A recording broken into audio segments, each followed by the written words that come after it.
14 million people flee their homes in what the UN says is the world's worst migration crisis. Sexual violence is routinely being used as a tactic of war. Is there any hope of an end to the conflict in Sudan? And what will be the consequences if its civil war continues? This is Inside Story.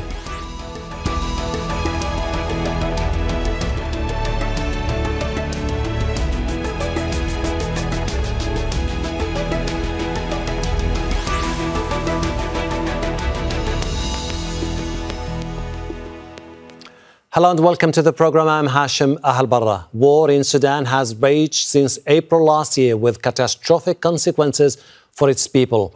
It began when the leader of the Paramilitary Rapid Support Forces, or RSF, General Mohammed Hamdan Dagalo, and the Sudanese military chief, General Abdel Fattah al-Burhan, fell out and turned their guns on each other. Allies in a coup as recently as 2021, their power struggle has brought civil war and what the United Nations says is the world's worst migration crisis. 14 million people, that's more than a quarter of Sudan's population, have fled their homes. 3 million of them left for neighbouring countries like Chad, widening the war's impact across the region. A UN report published this week says that sexual violence is routinely being used as a tactic of war, mostly by the RSF. The victims include children and the elderly. Famine and disease are also threats created by the conflict, as well as the risk of wider regional instability. International peace efforts have made little or no headway. So is there any hope for an end to the war? And what are the dangers to Sudan's people and the region if it continues? We'll talk to our guests shortly, but first, this report from Sharif.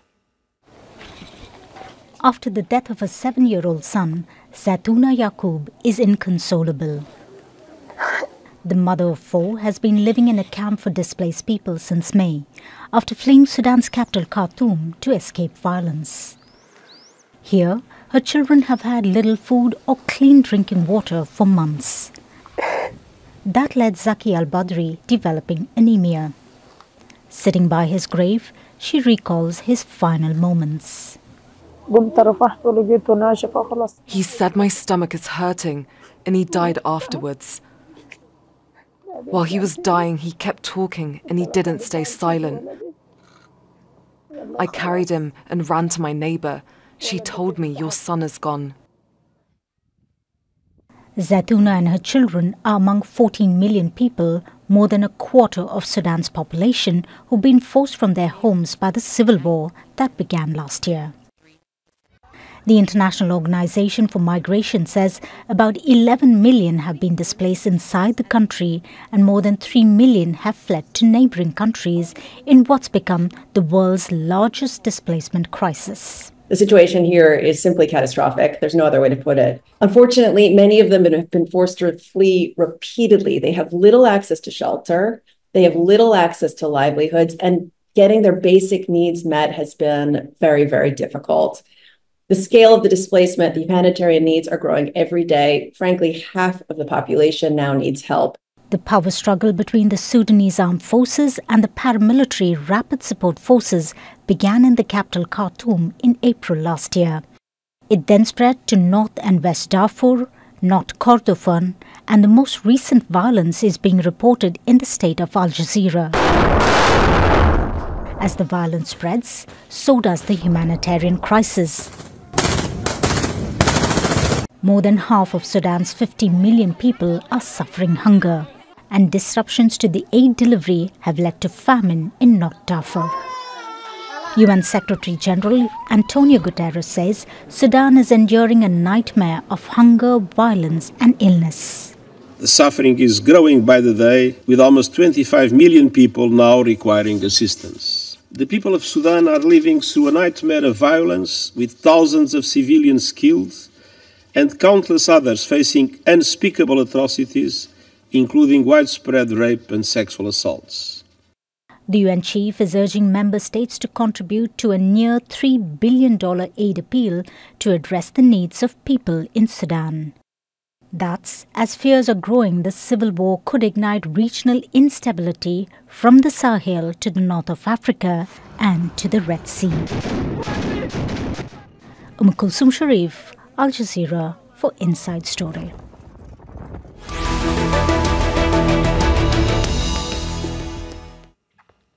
Let's bring in our guest experts in Medford, Massachusetts. Alex Deval is the Executive Director of the World Peace Foundation and an expert on Sudan.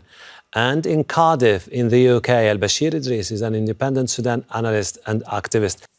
Alex, hello there. This isn't the first report by the UN Independent Fact-Finding Mission for Sudan.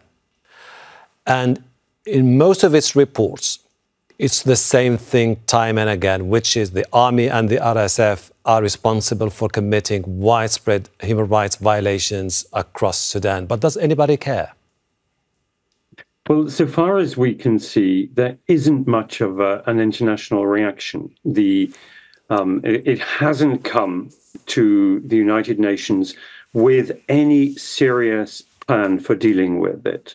The UN experts proposed that there should be some form of mission, and Sudan has, over the years, had a number of peacekeeping civilian protection missions. But the UN Secretary General did not propose anything like that. And the United States, the UK, other key governments that have been historically active on Sudan are not minded to do so. And the regional players, the Arab neighbors, Egypt, Saudi Arabia, the Emirates, all seem to be invested in continuing or escalating the war rather than seeking a solution. Elbashir, you have widespread rape, you have death, destruction, you have raging war across the country, but yet you don't get a sense that the international community, the United Nations Security Council in particular, is willing to move further. Why is it? Well, in terms of why, maybe a lot of people might have said may have had a bit of a fatigue when it comes to Sudan after seeing it for so many years on TV when it comes to genocide in Darfur and conflicts and problems. Maybe the world doesn't care. However, my understanding from it is that the world simply does not either A, understand, or B, it's being intentionally ignored and silenced. And that is because of the complexities in terms of hearing the many different voices out there. Who is in the right? Who is in the wrong? Who want to have more life in Sudan and who want to preach for more death? It's these kind of questions that the international community need to ask themselves and need to seriously look in the Sudanese civil society tapestry inside and outside of Sudan to be able to clearly hear the voices of those who've been severely affected by this war. And those are the people who are inside Sudan and in the neighbouring countries. Alex, the investigation chair, Mohammed Chandi Uthman, said there's no safe place in Sudan. The power struggle is between the warlord, Mohammed Hamdan Dagalo, known also as Hemeti, and the army chief, Abdel Fattah al-Burhan. Do you think that any way out of this crisis could be by having these two men forced out of their positions? I would love to see both of them forced out. I would love to see a return to the civilian democratic process that the Sudanese people demanded, protested, risked their lives to achieve. But there seems to be no appetite for that. And I think the fundamental reason for that is that what we might call the Trump-Biden doctrine. And it's essentially the same doctrine, which is that as far as the United States is concerned, this region, the whole of the Northeast Africa, is in the hands of the favored allies of the United States, Egypt, Israel, Saudi Arabia, and the United Arab Emirates. And if those countries will agree on something, then the US will go along with it. If those countries don't agree, then the US is not going to do anything about it. So I'm afraid that the aspirations of the Sudanese people are simply being set aside in terms of this geopolitical, cynical realpolitik. Elbashir, where does it leave the Sudanese people, the human rights activists, the people who took out to the streets in 2019, 2021, hoping for a much better life, vibrant democracy in the country? They trusted that al-Burhan and Hemeti could navigate them through those uncertain times to a vibrant democracy, none of that happened? Well, the way I see it, just as much as the international community had trust within the Sudanese people, and especially of the youth, to create and forge their own future, it would be a betrayal to leave them now into the hands or left with the hands of these bloodthirsty generals.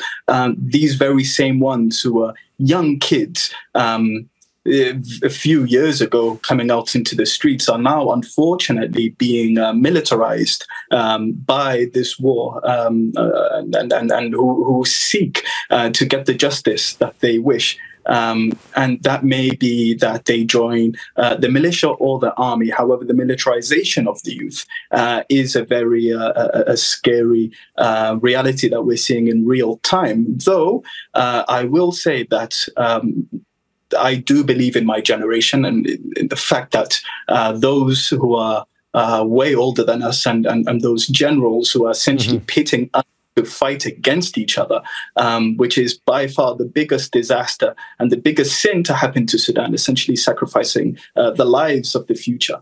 I believe that within my future, my generation will be able to end all that and essentially create a new vision for Sudan.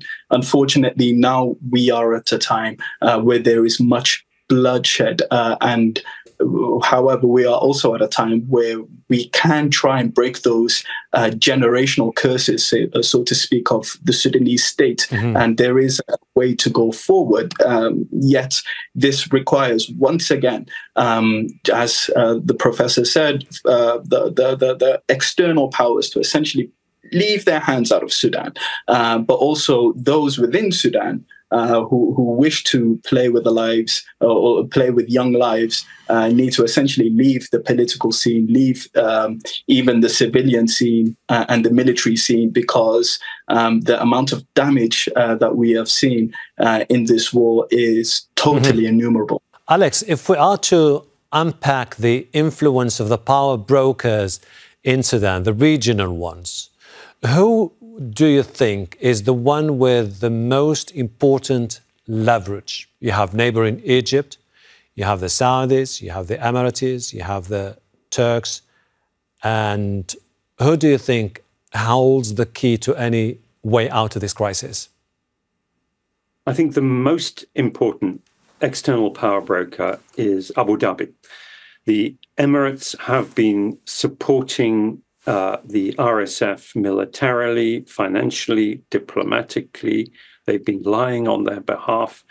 And without that support, the RSF would not be where it is today. The Emirates is also in a strong position vis-a-vis the government of Sudan, the Sudan Armed Forces, because they find all the private finance, the banking system that is used by SAF, is based in the Emirates. So the Emirates has the strongest cards in their hands. They could really move to reining in the RSF and bringing the war closer to an end. They can't solve it on their own, but bringing the war to an end should they want to do so.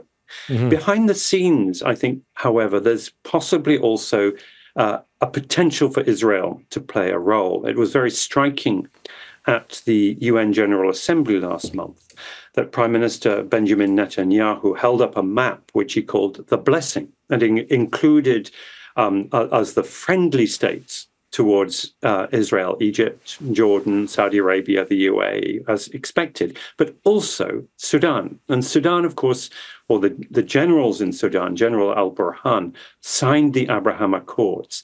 And Israel has links both to SAF and to the RSF. Now, so far as we know, Israel has not taken sides, has not been actively supporting either side.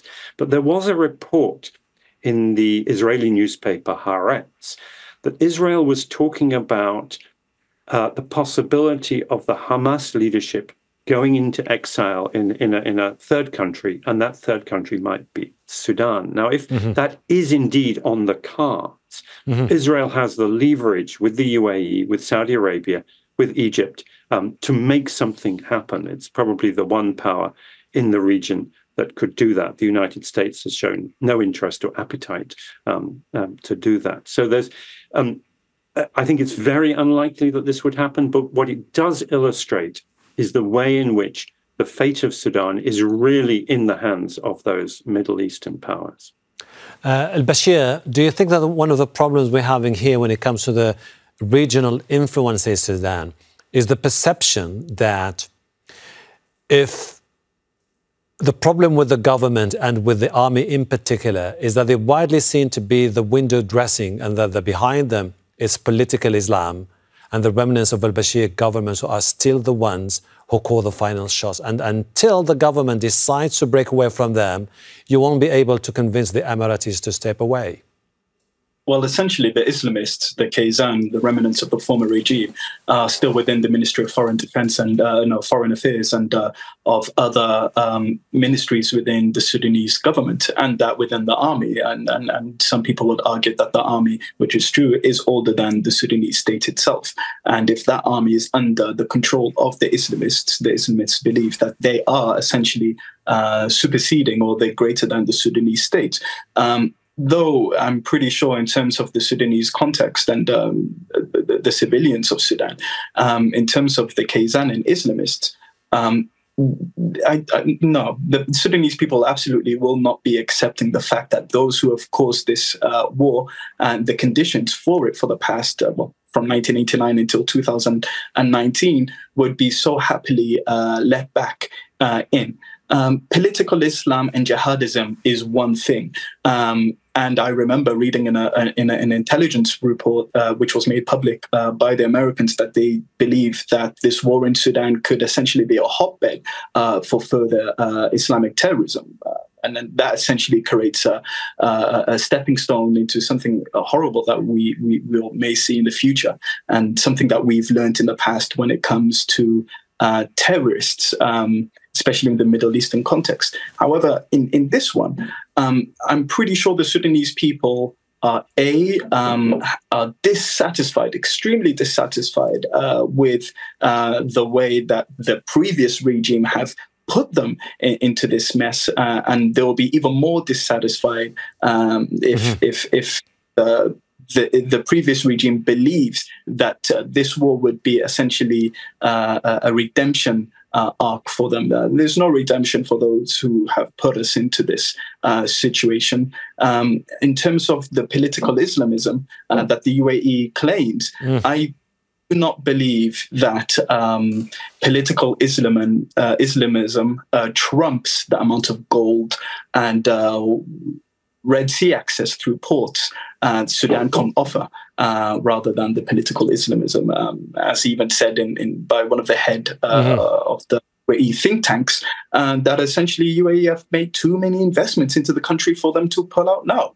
And they would wish to see the investment essentially coming to a fruition. As for the Kaysan, they do not have a future in Sudan, nor will they have a future in Sudan. Alex, the Army Chief, General Al-Burhan, when he was at the United Nations General Assembly meeting, he made it clear that there will be no deal with the RSF unless the RSF decides to disarm and pull out from the cities. And he seems to be pretty much skeptical of any efforts by the UN in Geneva or by the American Special Envoy to Sudan to bring about a lasting solution. Where does it leave Sudan? Do we still think that the UN or the Americans could be the ones with the last leverage to solve the crisis? I think there's a tragedy here, which is that until a few years ago, the multilateral peace and security architecture, including the African Union, the United Nations, the regional organizations, the Arab League, and the Intergovernmental Authority on Development, they were all functional, not perhaps as functional as we would have liked, but they were able to convene credible peace talks. They were able to deploy peacekeepers. That no longer exists. That entire apparatus has been demolished. And it's been essentially demolished by the Middle Eastern powers, who are fighting a war in a way that they fought wars in Yemen, in Syria, in Libya. They're fighting the same sort of cynical proxy war in Sudan. And they either have to step back and say the cost of the humanitarian, societal catastrophe, the destruction of the Sudanese state, the mass death of Sudanese people, the mass flight of them as refugees, it's just not worth it. We'll step back and we will allow something akin to that peace and security architecture that used to exist. We'll allow it to step in. Or they're going to have to cut a deal among themselves. And until they make that decision, I'm afraid anything that the UN Secretary General, anything that his envoys, anything that the special envoys of the US or others, anything they do, I'm afraid is not going to have an impact. Elbashir, do you think... Can I add in? Please, go ahead. Just to add in further onto the point by the professor, essentially, even more so, I want to ask, does he not believe that the UAE seeks to essentially disassemble the Sudanese state, especially after with the looting or the confirmed reported lootings of the Sudanese National Museum and further reports of the way that essentially the way the militia operates seems to stand against everything that is Sudanese. Yes, there is a lot of things within the culture that may be problematic and essentially have led towards to this war. And the UAE may argue that essentially it's trying to disassemble those things.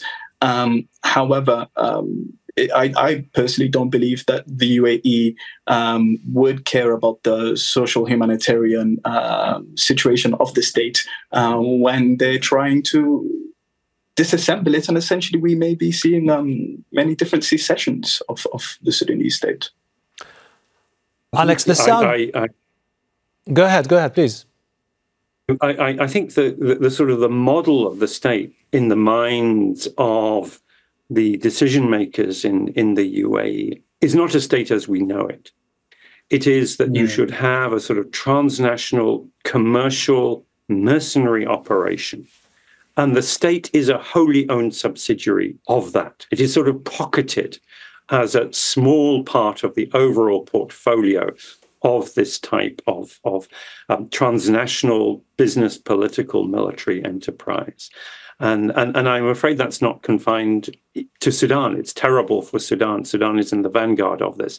But if this war continues and if the crises continue across the Horn, we will see, and indeed in Yemen, we will see this as the way that politics is practiced, and we will move into a new order in which we don't have functioning states at all. Elbashir, could this leave us with the fact that Saudi Arabia could be the only country there to bring the two parties to negotiate a settlement? They were very aggressive when they decided to put together the short-lived truces that we saw, the only agreements that we had so far between the RSF and the army. And well, no commitments have been kept on the ground, and that's from both sides. One side in particular, a bit more heavy, way more heavy-handed than the other. That is the RSF, and the way that the army sees it, unless that we see more commitments being made by the rapid support forces, the army would be more willing to have a more diplomatic approach. However, we have not seen this at all, and that could be due to the command structure as well of the RSF, whereas the command structure of the army is very traditional, and yet the command structure of the militia that uses multiple tribes and uses heads of tribes to essentially, and giving them a lot of autonomy, is what causes a disconnect between the top and the bottom. But I don't believe, from what we've seen after 19, it would be very naive to believe that the actions of the soldiers, of the mercenaries on the ground, is being done to reflect the commitments made in Jeddah. And as each day goes by, a real tragedy we're seeing. As each day goes by, we're seeing more and more Sudanese becoming disillusioned with the idea of negotiations and essentially taking matters into their own hands. May that be picking up a weapon or essentially assisting within the war effort. And in doing so, they're adding more fuel into the fire. But this is what you would expect from those who have been betrayed and felt dissatisfied by its own army and state. Alex, the largest displacement crisis in the world, 14 million people displaced, 3 of them out of the country. Is there any concern here that if the crisis continues, we could see neighbouring countries destabilised because of the conflict in Sudan? Well, I think the first thing to say is that we are seeing a famine unfolding. We are seeing a mass mortality event, the likes of which we have not seen for 40 years. More than 9 million people in what the United Nations considers emergency or catastrophic conditions, far surpassing anything else anywhere in the world. And all the neighboring countries are also suffering their own crises. Chad, South Sudan, Ethiopia, Eritrea, Egypt, Libya, they're all under severe pressure. None of them are able to absorb large refugee flows, to find the resources to do cross-border assistance for these people. So if the Sudanese crisis continues on its current trajectory, it is going to envelop all the regional countries. It's going to have incalculable consequences. In the meantime, let's just hope that wisdom will prevail one day in Sudan. Alex Deval, Elbashir Idris, I really appreciate your insight. Thank you. And thank you too for watching. You can see the program again anytime by visiting our website, aljazeera.com. For further discussion, go to our Facebook page. That's facebook.com/AJ Inside Story. You can also join the conversation on X. Our handle is @AJ Inside Story. From me, Hashem Ahelbarra, and the entire team here in Doha. Bye for now.